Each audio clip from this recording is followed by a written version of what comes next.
So hello everyone, welcome to Securi-Tay 2019. I'm James.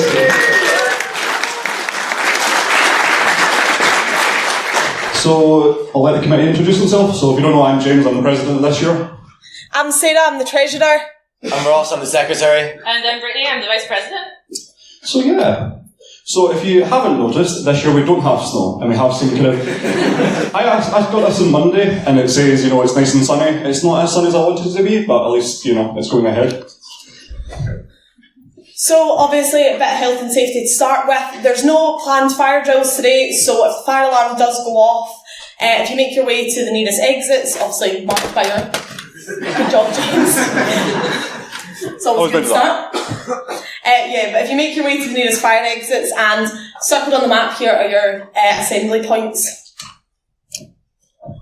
So, if you're not unsure, if you haven't seen, we're governed by the Code of Conduct, so all you have to follow these rules. In the event you do breach these rules, you'll get a nice enough talking to by one of the four of us to say, please don't do this. We generally just ask just to be nice to each other, please don't be a dick, and yes. If there is a Code of Conduct breach and you cannot find one of our lovely crew or ourselves, please phone the incident helpline or SMS it. It will come directly to us and we'll be there as soon as we can. Another point about that number, you can find it in your programmes at the back, I believe.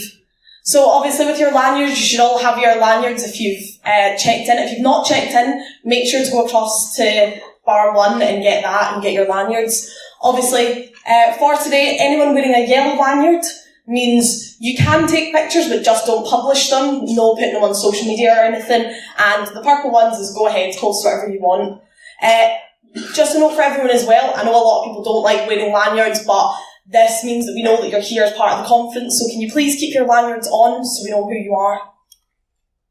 And again, crew t-shirts, you'll see a lot of us walking about with the bright yellow or the committee in pink. Anyone in a bright yellow t-shirt is one of our volunteers, so even if you just need water or directions, find one of them and they can point you to where you're going. So, if you're not sure, this is actually presented by the Abertay Ethical Hacking Society. This society goes for... Nope. So welcome to slide something. But yeah, if you're unsure, it's organised throughout the year by the four of us plus the members of the Ethical Hacking Society. Is anyone here to put their hands up? Can we wave? There we go. Hey! So yeah, we work throughout the year. The conference is a lot of time and patience to plan, and a huge thank you to, you know, all our members and that to give us the support.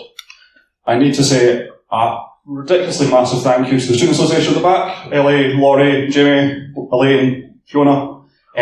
Without them, this wouldn't be possible. They do all our finance and stuff like that. So yes. So that was the slide I was looking for. So this is the 8th year the conference has been run, so I must say that's very impressive for most student conferences. The last 8 years, usually they die after the first couple. It's the largest student conference in Europe, and it is all organised by us. This year we're very lucky to have 21 talks. A huge thank you to all our speakers. We had about 40 submissions this year, and it was extremely hard to pick. So thank you to all them. Steve here, Steve Wilson. I can't see. Go and see him in room 2521. There is a lockpicking workshop there, so we'd recommend going to see that. And our sponsors. So, huge thank you to MWR, who is running a CTF, I believe. Ross, yes. So, huge thanks to them. Huge thank you to Synopsis and Capital One, being our gold sponsors, and in the Illinois competition. And a huge thank you to Lloyd's Banking Group, these are our silver sponsors. iConfidential, Context, and ECS. Lloyds and Context are also running a CTF, so go and see them. So, yeah, thank you to our speakers. So you'll find inside your programmes all the talks up here. It's obviously fairly self-explanatory. You've got your 3 tracks, track 1 in here, track 2 next door, and track 3 through at the back. But again, you've got signs everywhere and volunteers that can point you in the right direction. And like James mentioned, we've got the Lockpicking Village. It's right next to track 3, so it's a bit out of the way, but you will be able to find it just at the back, and I definitely recommend going to have a look. But yes, besides that, we hope you all have a really good day and enjoy. So I'd like to invite Nick up, Nick Morrison from Synopsis. Here you are, doing his keynote speech.